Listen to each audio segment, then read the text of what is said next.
The real story behind Jeffrey Epstein's so-called sweetheart deal. Governor Ron DeSantis, in fact, indicating that he plans to sign new legislation that will allow a judge to make public the sealed grand jury records from Epstein's criminal case almost 2 decades ago. CBS 12's Lily Ortiz joins us in West Palm Beach tonight with more on what it means for Epstein's many victims. Lily? Currently, grand jury records by law are sealed and stored here at the clerk's office. And there's been a growing interest over the years from the public to get answers for how Epstein got away with such a light sentence, even though there were countless victims and a mountain of evidence.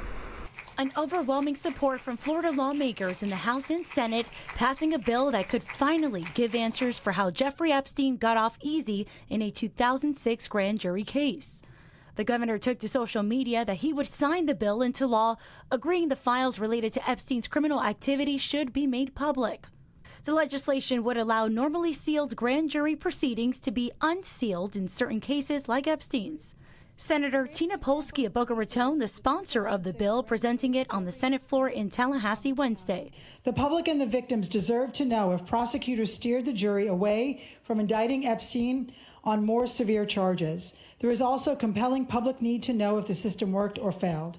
Questions have been asked for years if prosecutors steered the grand jury away from criminal charges against Epstein, how many victims were part of the grand jury, and why he was released from jail with 5 months still left on his sentence. While the clerk's office protects these types of records, Joseph Abruzzo explains what his office can do when the bill is signed into law.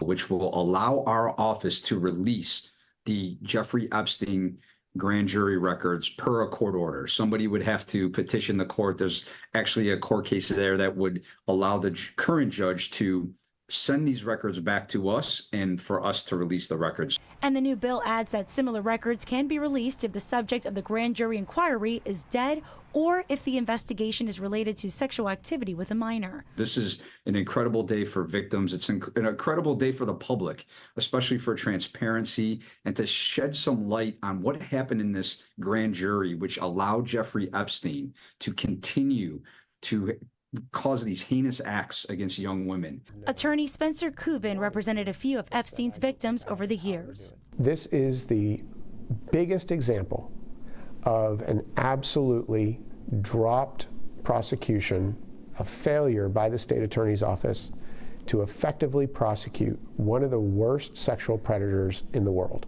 Kubin and many others say making the documents public could shed light on what went wrong in the Epstein case and prevent it from happening again. We can then look closer at what needs to be done going forward to change what they did, to change the perception of sexual assault victims and to make it about the perpetrator and prosecuting the people that are doing these awful acts.